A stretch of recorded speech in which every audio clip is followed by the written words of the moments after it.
Hello, Borada, greetings and welcome. This is a special video dedicated for Remembrance Sunday. Join me as we explore the story of the Gardens of Remembrance in Rhyl, North Wales. The Garden of Remembrance is located on the promenade a shorter distance east of the main shopping centre. Sandwiched between bowling greens and a pub, they are easier to find from the roadside rather than from the actual promenade itself. The approach to the gardens is mildly grand with rockeries and shrubs. On a sunny day, the cabbage trees lend an almost tropical feel to the area. Gates mark the entrance to the gardens, where we find some reminders of the serious and dignified purpose of the gardens. The Garden of Remembrance was created and opened in 1948.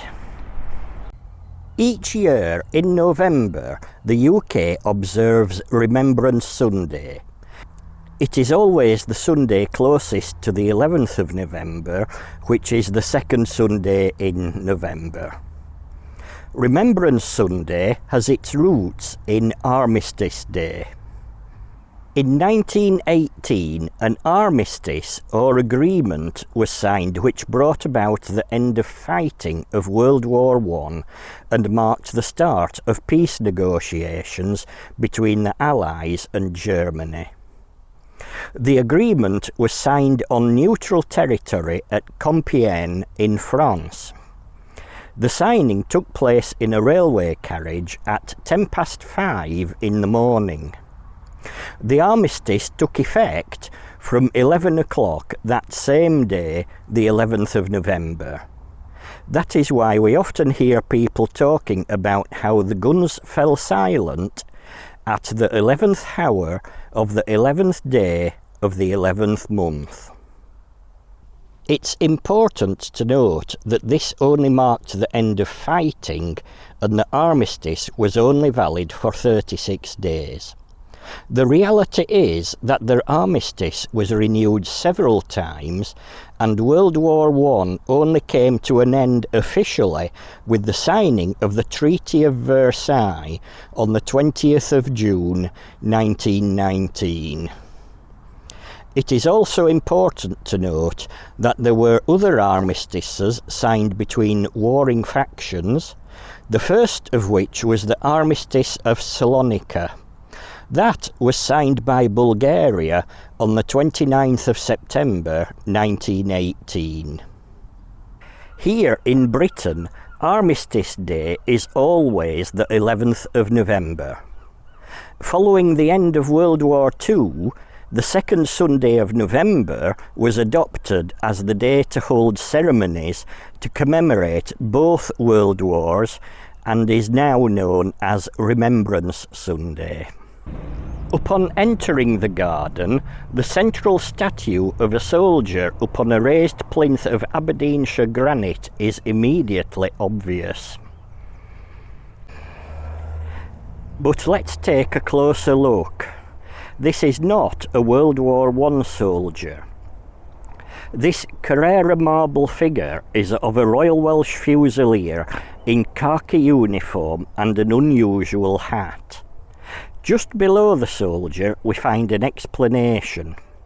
This particular memorial is in memory of the men of Rhyl who fell in the South African War of 1899 to 1902. The South African War is more commonly known as the Boer War, which can be misleading because there were actually two Boer Wars. The first only lasted for 3 months and 3 days from December 1880 to March 1881. We don't hear much about the First Boer War here in Britain. Perhaps that is because, basically, we lost. The soldier is wearing uniform which was typical of the 1899 to 1902 Boer War.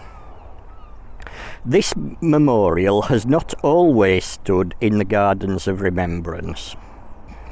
It was originally erected close to here on the promenade at the junction with Abbey Street. In 1928 it was moved close to here on the promenade at the top of High Street.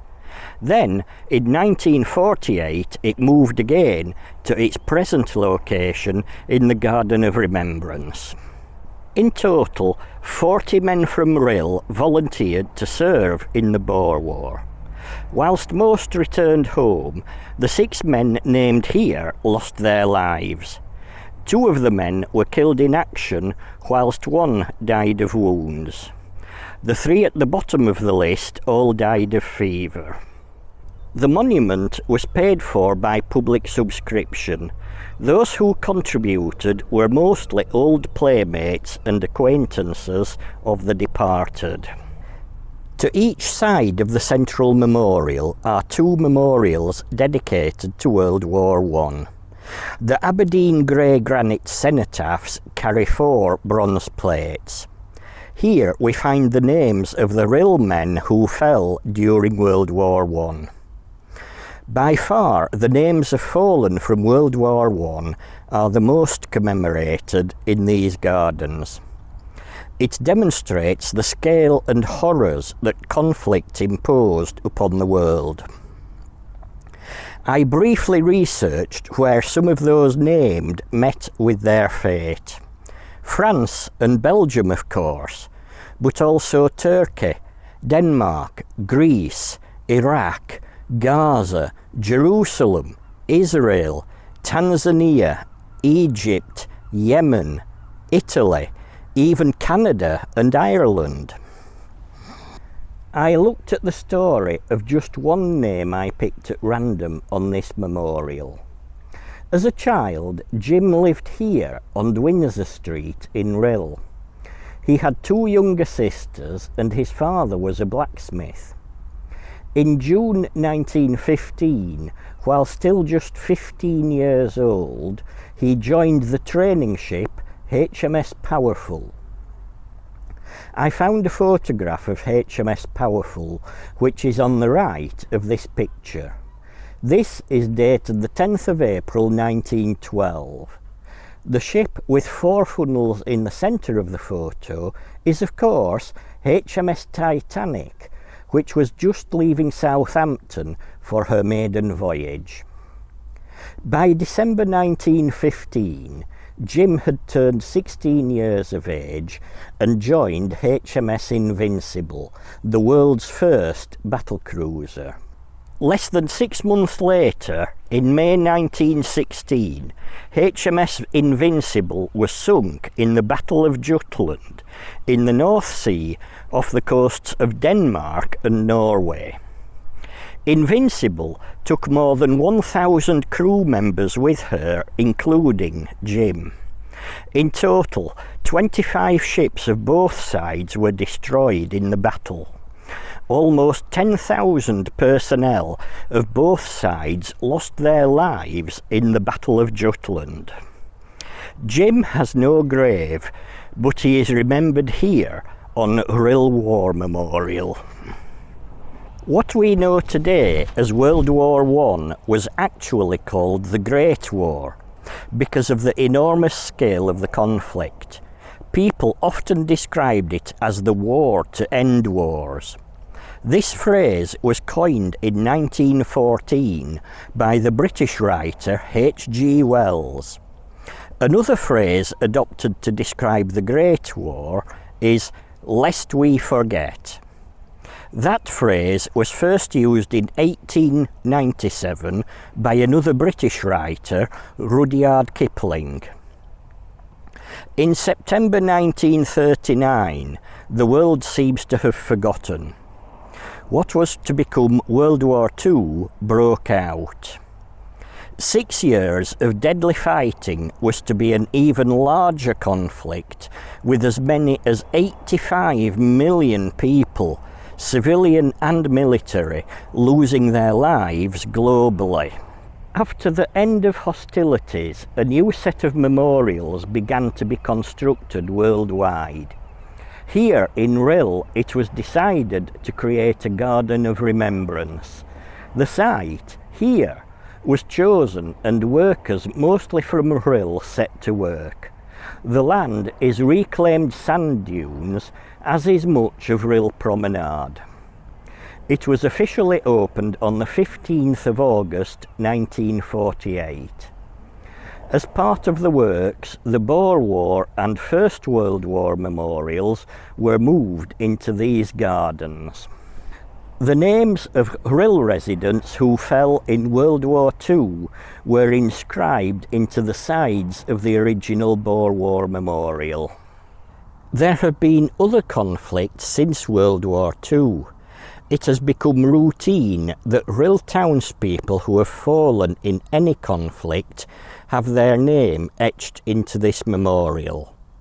We now find names from wars in the Falklands, Iraq, Afghanistan and the Troubles in Ireland commemorated on the Boer War monument. The Gardens of Remembrance were always intended to be a peaceful place where people can rest and contemplate the stories of those who have suffered through wars. Also a place to commemorate lost loved ones. Around the gardens we find various tributes such as dedicated benches and floral displays, often with brief explanations. This small, white painted piece of what appears to be slate is particularly poignant. It once displayed an explanation which has sadly faded away in recent times. This is the Belgian Refugees Memorial. The country of Belgium had some of the most fought-over land of the Great War, but Belgium was a neutral country. Go for a tour of the battlefields and tour guides will recount the stories of thousands of British troops who marched along the road between Popering and Ypres, the troops bravely marching to face the enemy. Less talked about is the stream of Belgian civilians leaving their small holdings, shops, homes and businesses around the Ypres salient. They were travelling towards Popering, leaving the front lines behind, carrying as many of their worldly possessions as they could. These were the displaced refugees and victims of the Great War. The story was the same throughout most of Belgium. In 1914, some 250,000 Belgian civilians came to Britain in search of refuge. They had all been displaced when troops swept across Belgium, destroying their towns, buildings, and even destroying their families. Initially, 22 Belgian refugees arrived here in Rhyl, with another 30 arriving the following week. They were welcomed with great gusto by the people of Rhyl and were given accommodation in a house, number 2 East Parade. Upon arrival at Rhyl railway station, they were handed bags of sweets from local children. The North Wales Pals Brigade lined the high street in their honour. The council chairman gave a speech of welcome. The Rhyl and Potteries Motor Company provided a charabanc to transport the refugees from the station to their new home. This small plaque is dedicated to them, and particular to one of them, Frank de Rover, also known as the broken-hearted Belgian. Frank was a clogmaker in Aarschot. He was already widowed but had a sizable family which he did his very best to support. When the enemy descended upon Aarschot, Frank was held prisoner for a while. During those dark days he witnessed firsthand some atrocious atrocities. After he was released, Frank and his family set off on a journey as refugees. They eventually arrived in Rhyl, and as I mentioned earlier, they were accommodated at 2 East Parade by the town's refugee committee. Although Frank was now living safely in a safe place, he never truly recovered from the life-changing experiences and atrocities he had lived through.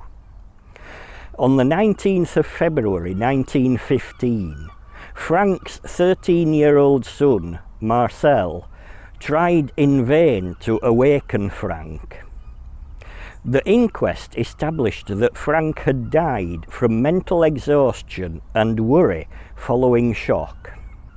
He is buried in a communal grave here in Rhyl. Lest we forget.